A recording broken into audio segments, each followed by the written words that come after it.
Hello, welcome to Water Sign Philippines. So, ito yung reading natin for Water Sign, Cancer, Scorpio, and Pisces. Take only what resonates. Bale, hindi ito magre-resonate sa lahat kasi hindi ko naman talaga makakuha lahat ng energy ng Water Sign sa mundo. So, kung hindi ka pa nakakapag-subscribe sa ating channel, pahit na lang subscribe button, notification bell. Ma-appreciate ko po lahat ng likes, comments, and shares. If you want, pwede ka magpa-personal reading kay Jing Tarot Reader.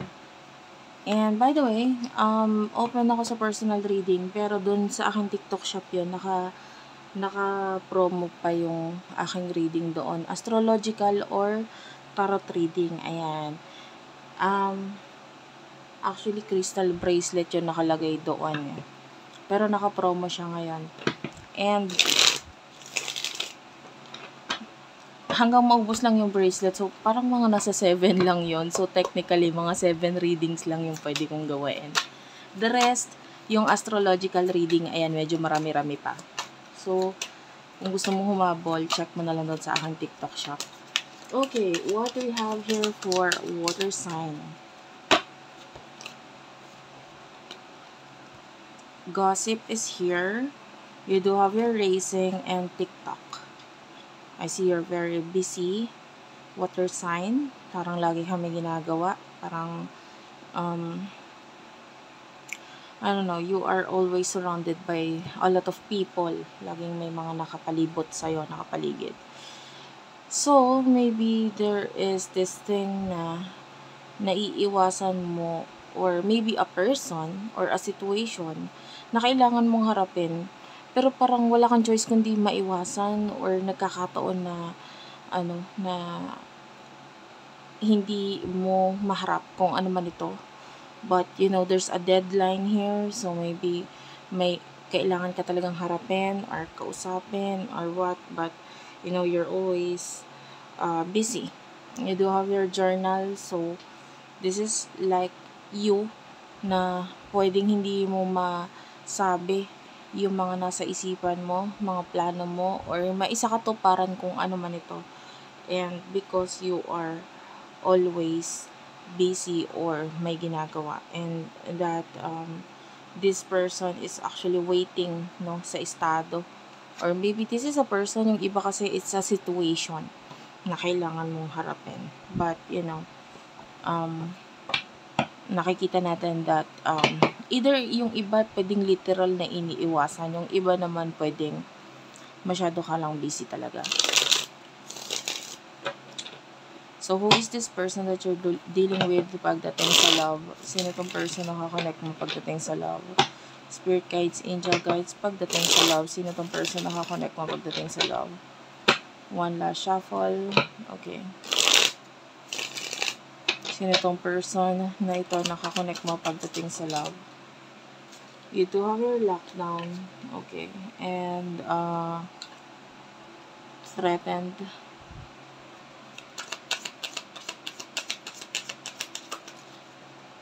This is love reading, by the way, huh? Crush, trash, and family. I'm seeing that this person is, I don't know if may love related ba ito. Kasi yung iba, this is love reading, pero yung iba, hindi siya sa love, but rather sa family.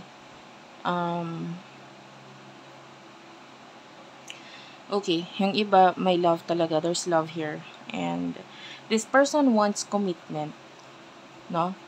Realization. So, there's a lot of love mula dito sa taong to. Gusto niya ng commitment, partnership, or yung kumbaga part mo. Gusto niya na maging parte ka ng connection, maybe some kind of support para sa iba. So, kailangan niya ng support mo. This person is currently not okay, no? May mga iniisip siya ngayon, and I feel like there's this feeling na nahihiya sa iyo tong taong to. And currently, may mga pinagdadaanan siya. He or she is currently not okay. Parang gusto niyang umalis sa isang sitwasyon na parang although pwedeng importante or napamahal na sa kanya, pwedeng hindi niya na kasi kaya. Parang nahihirapan na siya, gusto niya na bumitaw. And I feel like this person really needs you. Parang kailangan ka niya. But nire-respeto niya kung ano man yung ginagawa mo. If you are being busy or parang wala kang pakialam para sa kanya, sige, binibigyan niya yung time mo na yon. But, nakikita natin yung pangangailangan nitong taong ito sa'yo.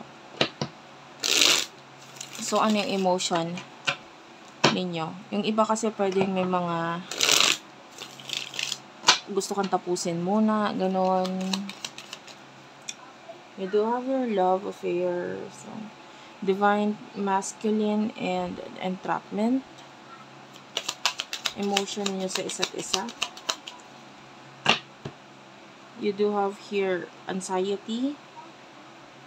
Pressure cooker. So, another one more card.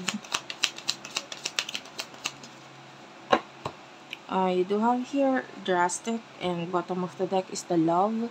So, definitely there's love between the two of you. Pareho ninyo mahal ang isa't isa.